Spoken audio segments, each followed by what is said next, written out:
So, Mark, in a nutshell, what happened with the water sampling and why was a letter sent out? So, as part of our routine sampling for our drinking water supply, we're required to go to all of our well sites, like this one behind us, the Hillman well, and sample the raw water and the finished water, and then we sample sites throughout the system. And during the summer, we did a sample on the Hillman well. Um, we sent it out to the laboratory. The laboratory would typically notify us and the DEP if there was a problem with that. And we got a call from the DEP about a month later saying, hey, you didn't do your repeat sampling for your total coliform hit on your Hillman well. And we didn't know about it because the laboratory didn't notify us. So we went out and resampled as soon as we found out.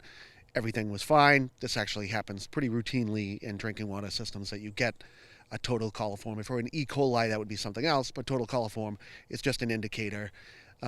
So we met with the DEP. We talked to them about how to resolve it, and they were more angry, obviously, at the lab than at us. But because DEP requires transparency, we do have to put a note out to the residents. So they wrote a letter. DEP writes the letter, not us. That's why it sounds so draconian. Uh, we review it, okay it, and then they tell us we have a certain number of days to get that letter out. That happened in November. We were in the middle of our billing process, so we didn't want it to overlap our billing so people would get confused.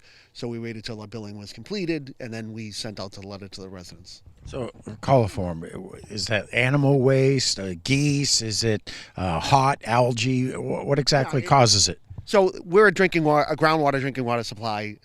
You can be under the influence of surface water, so rainwater and stuff getting in nearby the well. So can get hits on the raw water of total coliform, which would be animal waste and something like that. But that being said, that's our raw water. We do treat our water with chlorine, even at this plant, before we send it out into the system. So we are constantly checking to make sure that there's no issues with the system.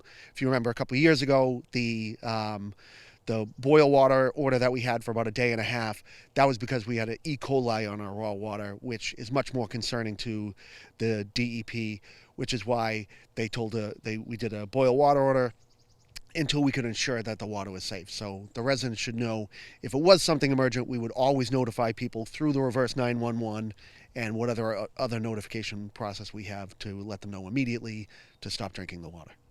Interesting. We are actually parallel to the seventh hole, the par five at Chemawa Country Club. This was once part of the Girl Scout camp, Camp Shady Pines. I never knew this well. This pump station was here. You were telling me it's actually some of the best water in North Attleboro. It is. There is actually very little treatment on this. We just treat it with chlorine just as a safety precaution, and we adjust the pH before we send it into the system. It actually has the lowest PFAS. It's about 12 parts per trillion here, which is much lower than the other areas, and it's consistently low, but we rarely ever have any problems with this well.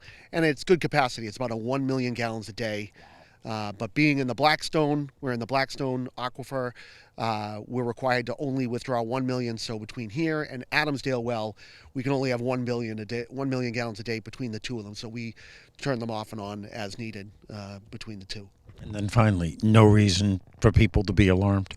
No, as I said, if it was something emergent, we would absolutely notify people right away about it, as we did with the E. coli scare, even though we knew the clean water, the treated side was still negative in the E. coli, but that's just a precaution the DEP takes. We have an excellent Department of Environmental Protection in Massachusetts.